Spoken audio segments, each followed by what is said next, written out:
Teknologi membuka ruang baru dalam pembelajaran, menghadirkan generasi yang lebih adaptif dan cerdas. Inilah era Smart Technology, Smart Generation. Halo generasi muda, perkenalkan saya Keisha Putri Sukmaningtyas dari SMA Negeri 1 Ponorogo. Saya merupakan peserta cabang lomba jurnalistik SMA Awards 2025. Di balik penerapan teknologi digital, terdapat guru yang menghadirkan cara berbeda dalam mengajarkan ilmu sejarah. Suasana kelas berhasil dirubah menjadi lebih interaktif dan menyenangkan. Langsung saja kita simak bagaimana respons pihak sekolah mengenai hal tersebut. Baik pemirsa, saat ini sudah hadir bersama dengan kami Bapak Kepala SMA Negeri 1 Ponorogo, Bapak Supardi, SPD, MPD. Selamat sore Bapak. Selamat sore. Pada kesempatan kali ini kami ingin mendengarkan mengenai perspektif Bapak terhadap peran teknologi digital, utamanya dalam pembelajaran di sekolah. Apakah Bapak sudah siap? Ya, insya Allah. Baik, kita mulai dari pertanyaan pertama. Menurut Bapak, bagaimana peran teknologi saat ini dalam membentuk generasi cerdas? Jadi pada saat ini peran teknologi itu sangat penting sekali dalam membentuk generasi yang cerdas ini. Karena apa? Perkembangan teknologi saat ini sangat cepat sekali, sehingga generasi cerdas atau anak-anak sekarang harus bisa belajar dengan cepat tentang teknologi tersebut. Demikian juga mereka harus belajar tentang pelajaran-pelajaran yang kiranya dapat diikuti pada saat mengikuti pembelajaran di kelas. Baik. Kemudian, apa Bapak kebijakan sekolah yang dicanangkan untuk mendukung adanya pembelajaran digital saat ini? Jadi, sekolah saat ini mempersiapkan namanya digitalisasi sekolah. Dengan digitalisasi sekolah, kita mempersiapkan perangkat-perangkat yang ada di sekolah ini, misalkan komputer yang ada di sekolah, kemudian di lab komputer, kemudian juga komputer yang ada di perpustakaan.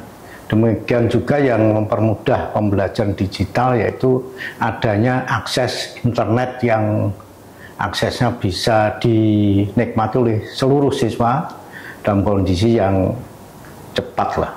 Ya, baik Bapak. Kemudian sekarang seperti yang marak terjadi bahwa sekarang teknologi itu seperti pisau yang bermata dua. Bagaimana tanggapan Bapak mengenai peran guru pada saat ini dalam rangka menyeimbangkan antara siswa yang pintar dalam hal berdigital, namun juga satu sisi lainnya tetap mempertahankan moral baik mereka?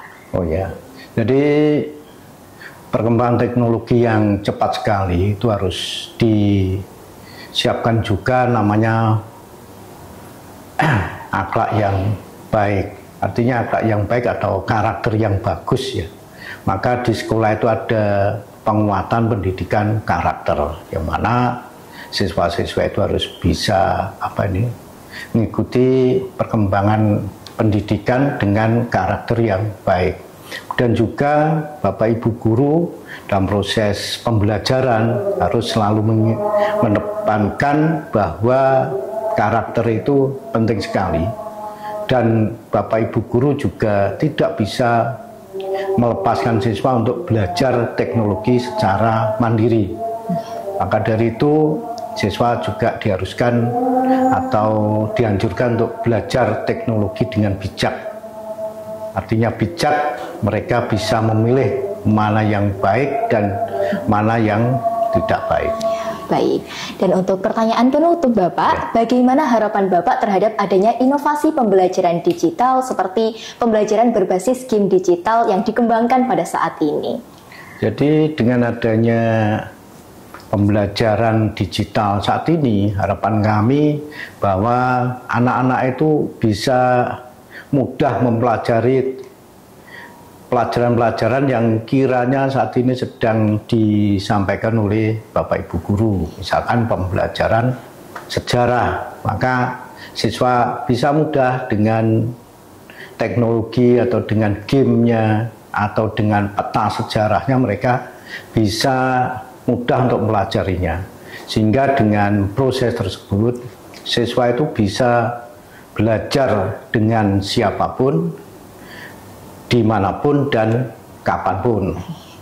Artinya dengan siapapun, bahwa siswa itu bisa belajar langsung dengan bapak ibu gurunya. Kemudian juga bisa belajar melalui media websitenya sekolah yang ada ini. Kemudian belajar dimanapun siswa itu bisa belajar, baik di sekolah maupun di rumah ataupun pada saat mereka itu bersantai dengan teman-temannya. Kemudian yang terakhir yaitu kapanpun, jadi artinya mereka bisa belajar tidak hanya pada saat jam-jam sekolah, pada saat jam mereka santai bisa, pada saat jam-jam bersama dengan keluarga di rumah mereka juga bisa. Saya kira itu. Belajar dengan siapapun, dimanapun, dan kapanpun ya Bapak. Yeah. Ya, baik, terima kasih banyak Bapak atas waktu dan juga wawasan yang telah diberikan, dan semoga dengan adanya penerapan teknologi digital ini dapat membuat sekolah kita semakin siap untuk mencetak generasi yang cerdas dan juga berakhlak yang mulia. Terima kasih Bapak. Ya, sama-sama. Saat ini kita akan beralih untuk mendengarkan perspektif mengenai topik yang masih sama, mengenai pembelajaran berbasis media digital. Sudah bersama kami Bapak Asroji SAG MPDI selaku Wakil Kepala Sekolah Bidang Kurikulum. Selamat siang Bapak. Siang. Apakah sudah siap untuk wawancara pada siang hari ini? Insya Allah siap. Kita mulai dari pertanyaan pertama. Bagaimana kurikulum di sekolah ini mengakomodasi penggunaan teknologi dalam pembelajaran di kelas, Bapak? Ya, Alhamdulillah untuk SMA 1 Ponorogo, kami di kurikulum sangat welcome terhadap perkembangan teknologi, sehingga pembelajaran di SMA 1 Ponorogo sudah menggunakan pembelajaran berbasis teknologi. Bukan hanya pembelajarannya, akses-akses yang lain, misalnya pembayaran juga sudah digital, kemudian evaluasi pembelajaran juga menggunakan digital. Ke depan nanti perpustakaan juga kita rancang untuk perpustakaan digital. Baik.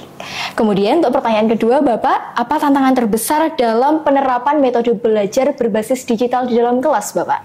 Ya, jadi tak ada gading yang tak retak bahwa semua produk manusia selalu ada kelebihan dan kekurangannya. Jadi kekurangannya itu kalau menggunakan digital, ketika sedang asik-asiknya kita proses pembelajaran, tiba-tiba listrik mati.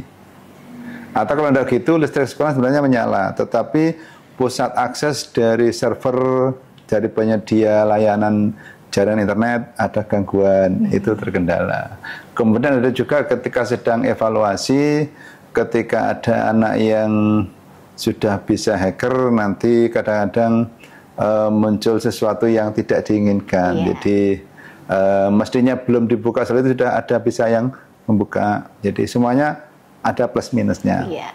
Tapi insya Allah kalau pembelajaran digital lebih banyak plusnya daripada minusnya. Oke, baik Bapak. Dan menurut Bapak, apakah metode ini dapat menjadikan standar Bapak untuk pembelajaran ke depannya? Ya, ke depannya bahwa digitalisasi pembelajaran itu mutlak diperlukan. Meskipun ada tantangan, namun tantangan itu harus dicarikan solusinya. Jadi intinya bahwa ke depan bahwa digitalisasi dalam segala hal itu penting untuk dilakukan, termasuk dalam dunia pendidikan. Ya, baik. Nah, terima kasih Bapak atas wawasan yang telah dibagikan pada wawancara di siang hari ini, dan semoga langkah-langkah itu tadi dapat mendukung terciptanya pembelajaran digital di sekolah kita nantinya. Terima kasih. Ya, terima kasih Bapak. Baik pemirsa, saat ini saya sudah bersama dengan Ibu Dani Ratnasari SPD selaku Guru Sejarah SMA Negeri 1 Ponorogo. Selamat pagi Bu Dani. Pagi, selamat pagi. Ya, kita hari ini akan mendengarkan bagaimana perspektif Bu Dani mengenai pengalaman beliau saat menerapkan pembelajaran digital pada mata pelajaran sejarah, terutama di SMA Negeri 1 Ponorogo. Apakah Bu Dani sudah siap? Sudah siap. Ya, baik, kita langsung ke pertanyaan pertama. Apa yang melatar belakangi Bu Dani untuk memilih metode pembelajaran digital di pembelajaran sejarah? Oke, yang pertama yang melatar belakangi saya dalam menggunakan pembelajaran digital adalah stereotip terhadap pembelajaran sejarah itu sendiri yang banyak sekali materinya, bacaannya banyak, ya. Kemudian anak-anak itu berpikirnya sejarah itu membosankan. Nah, dari situ akhirnya Bu Dani punya ide untuk menerapkan pembelajaran digital ini. Jadi berangkat dari stereotip bahwa mata pelajaran sejarah itu membosankan dan mungkin membuat ngantuk seperti itu betul, ya Bu? sekali. Iya. Langsung ke pertanyaan kedua, bagaimana respon siswa saat pertama kali Bu Dani menerapkan pembelajaran digital di kelas? Pertama mereka pasti penasaran ya, karena perkembangan digital sekarang itu kan berbagai macam. Kemudian tiap guru pasti pakai platform yang berbeda-beda. Nah, karena mereka ini pertama kali, jadi mereka penasaran.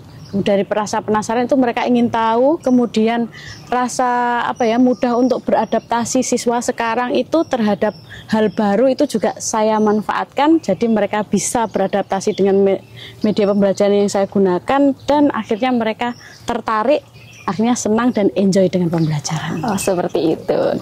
Dan pastinya kalau dibandingkan dengan metode konvensional, metode ceramah itu tadi Bu, pastinya kan ada perbedaan antara media pembelajaran digital dengan metode konvensional itu sendiri. Kira-kira bagaimana pendapat Bu Dani akan hal tersebut, Bu? Oke, pendapat saya dua metode itu bisa saling melengkapi. Dalam artian kekurangan yang ada di media konvensional bisa dilengkapi oleh media digital, dan kekurangan di digital bisa dilengkapi oleh media konvensional itu sendiri. Jadi tidak bisa berdiri sendiri gitu ya Bu? Iya, saling membutuhkan, saling membutuhkan. Iya. Dan mungkin untuk pertanyaan penutup Bu, pasti akan ada tantangan ketika siswa ini pertama kali masuk untuk mempelajari sejarah dengan metode digital itu sendiri. Nah, bagaimana tantangan yang dihadapi saat Bu Dani mencoba mengintegrasikan teknologi tersebut ke dalam pembelajaran di kelas, Bu? Oke, tantangan yang pertama adalah ketika siswa itu baru pertama mengenal dari media digital tersebut, itu perlu kecakapan guru, kemampuan guru untuk bisa mengenalkan secara mudah agar siswa itu bisa menerapkan itu di pembelajaran sejarah itu sendiri. Yang kedua, butuh kemauan dari siswa itu sendiri untuk belajar hal baru dan belajar sejarah itu sendiri. Oh, baik. Nah, itu tadi merupakan pandangan dan juga wawasan dari Bu Dani mengenai pembelajaran digital di pelajaran sejarah SMA Negeri 1 Ponorogo. Dan semoga kedepannya hal ini bisa menjadi inspirasi bagaimana teknologi dapat membuat pelajaran sejarah ini menjadi lebih seru dan juga menyenangkan. Terima kasih Bu Dani. Sama-sama. Setelah mendengarkan perspektif dari Bapak Ibu Guru, rasanya kurang lengkap nih kalau kita tidak mendengarkan langsung dari pihak siswa yang mengalami pembelajaran digital tersebut. Saat ini sudah berada dengan kami, Leonel, siswa kelas 11. Selamat pagi Leonel. Pagi. Sudah siap untuk wawancara pada hari ini? Siap. Oke, kita mulai ke pertanyaan pertama. Bagaimana perasaan kamu saat pertama kali merasakan pembelajaran sejarah secara digital ini tadi? Perasaannya jujur senang dan juga sangat seru karena pembelajarannya digital seperti ini kan juga jarang sekali dilakukan. Jadinya lebih menarik aja untuk ikut belajar di dalamnya. Oke, dan menurut kamu apa sih perbandingan atau perbedaan yang paling menonjol antara metode pembelajaran konvensional dengan metode pembelajaran digital saat ini? Kalau metode pembelajaran biasa kan biasanya hanya membaca, hanya mendengarkan penjelasan, tapi untuk pembelajaran sekarang ini kan dibuat lebih menarik, jadi kelas terasa lebih aktif dan juga seru untuk diikuti. Baik, dan apakah metode ini bisa membuat kamu lebih semangat dalam belajar, Leonel? Pastinya jelas, karena metode seperti ini kan jujur kalau buat saya unik dan juga karena di dalamnya itu terdapat kayak tantangan, ada gambar-gambar, ada visualisasi, jadi saya merasa mudah untuk memahami materinya dan juga mengingat pembelajarannya secara lebih panjang. Jadi tidak membosankan seperti itu ya.